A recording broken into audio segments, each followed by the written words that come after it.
Breaking news చూస్తున్నాం. Tamil Nadu BJP నేత అన్నామలై రాజీనామా చేశారు. అన్నామలై రాజీనామాకు బీజేపీ అధిష్టానం ఆమోదం తెలిపింది. రాజీనామాను ఆమోదించినట్టు నితిన్ నబీన్ ప్రకటించారు. కాసేపట్లో భవిష్యత్ కార్యాచరణపై అన్నామలై ప్రకటన చేయనున్నారు.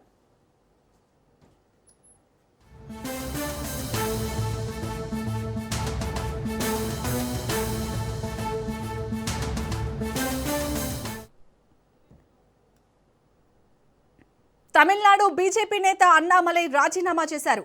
అన్నామలై రాజీనామాకు బీజేపీ అధిష్టానం ఆమోదం తెలిపింది.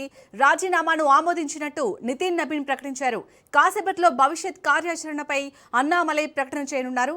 ఇక ఇదే అంశానికి సంబంధించి మరిన్ని అప్డేట్స్ ని మా ప్రతినిధి రాజు అందిస్తారు. రాజు, మొత్తానికైతే ఇటు అన్నామలై రాజీనామాను బీజేపీ అధిష్టానం అనుమతించినట్టుగా తెలుస్తుంది. సో ఇప్పుడు కొత్త పార్టీ పెట్టబోతున్నారని తెలుస్తుంది. సో భవిష్యత్ కార్యాచరణ ఎలా ఉండబోతుంది, ఎంతసేపట్లో ప్రకటించే అవకాశం ఉంది?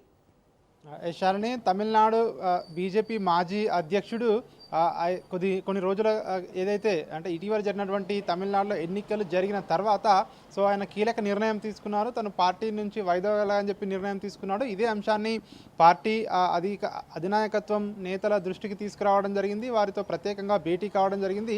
తను రాజీనామా చేస్తున్నట్టుగా కూడా ఇంతకు ముందే కొన్ని రోజులుగా వార్తలు వస్తూ ఉన్నాయి. దాన్ని నిజం చేస్తూ ఆయన రాజీనామా లేఖను సమర్పించడం, తాజాగా ఆయన రాజీనామాను బీజేపీ పార్టీ అధిష్టానం ఆమోదించినట్టుగా కూడా నితిన్ నబీన్ ప్రకటించడం జరిగింది. జాతీయ అధ్యక్షుడిగా ఉన్నటువంటి నితిన్ నబీన్ అన్నామలై రాజీనామాను, ఆయన ప్రాథమిక సభ్యత్వాన్ని పార్టీ నుంచి ఏదైతే తన రాజీనామాను యాక్సెప్ట్ చేస్తున్నామని చెప్పేసి కూడా ప్రెస్ రిలీజ్ కూడా చేయడం జరిగింది.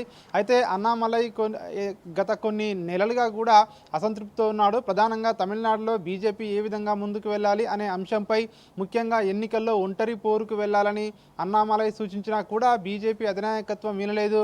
అదేవిధంగా టికెట్ల కేటాయింపులో కూడా ఏఐడిఎంకేకు సంబంధించి పొత్తుల విషయంలో టికెట్ల ఖరారులో ఏదైతే ఆయన సూచించినట్టుగా కూడా బీజేపీ చేయకపోవడంతో సో తను తీవ్ర మనస్తాపానికి గురయ్యారు. రాబోయే రోజుల్లో బీజేపీకి గడ్డు కాలం ఉంటుందని చెప్పి భావించి తమిళనాడులో ఒక ప్రత్యేకమైనటువంటి రాజకీయ పార్టీని ఏర్పాటు చేయాలని చెప్పి నిర్ణయం తీసుకున్నట్టుగా కూడా తెలుస్తూ ఉంది. ఇందులో భాగంగానే ఆయన బీజేపీ పార్టీకి ఏదైతే రాజీనామా చేయడం జరిగింది. తాజాగా ఆయన రాజీనామాను బీజేపీ అధినాయకత్వం ఆమోదం కూడా చేసింది.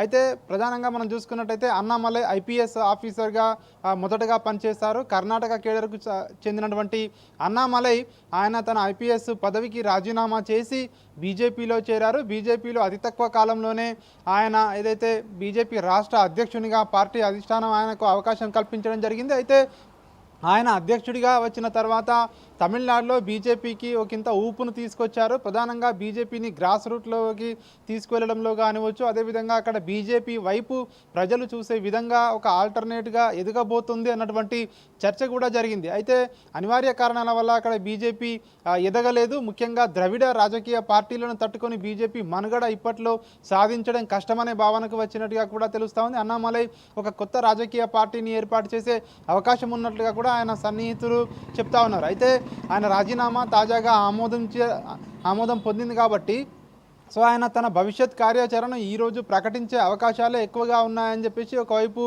లీకులు వస్తూ ఉన్నాయి. ముఖ్యంగా తన అనుచరులు కానివచ్చు, తన మద్దతుదారులు కానివచ్చు చెప్తా ఉన్నారు అతి త్వరలోనే సో ఈ నేడో రేపు అన్నట్టుగా కూడా ఆయన భవిష్యత్తు కార్యాచరణ అంటే ఒక రాజకీయ పార్టీని స్థాపించాలా, లేదా ప్రస్తుతం ఏదైతే ఆయన కొనసాగిస్తూ ఉన్నటువంటి సంస్థ ఏదైతే ఉందో దాన్నే ముందుకు తీసుకువెళ్ళి సో రాబోయే రోజుల్లో పార్టీని స్థాపిస్తారా, ఇప్పుడే పార్టీని ప్రకటిస్తారా అన్నటువంటి చర్చ అయితే తమిళనాడు రాజకీయాల్లో పెద్ద ఎత్తున జరుగుతూ ఉంది. ఏది ఏమైనప్పటికీ కూడా అన్నామలై లాంటి వ్యక్తి బీజేపీ నుంచి వీడడం అయితే బీజేపీ పార్టీకి అది ఒకంత నష్టమనే చెప్పొచ్చు. ఎందుకంటే క్రియాశీలకంగా ఎప్పుడు ప్రజల్లో ఉండేటువంటి వ్యక్తి అన్నామలై.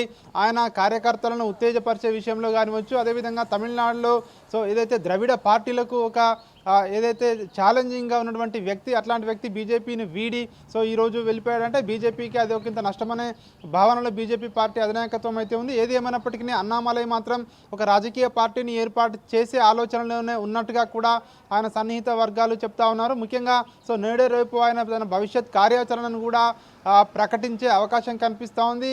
వచ్చే ఎన్నికల నాటికి ఖచ్చితంగా క్రియాశీలకంగా ఒక రాజకీయ పార్టీని స్థాపించి అధికారంలోకి తీసుకొచ్చే విధంగా కూడా ఒక కార్యాచరణతో ఇప్పటి నుంచే ముందుకు వెళ్ళే అవకాశం అయితే మనకు కనిపిస్తూ ఉంది. శాలిని.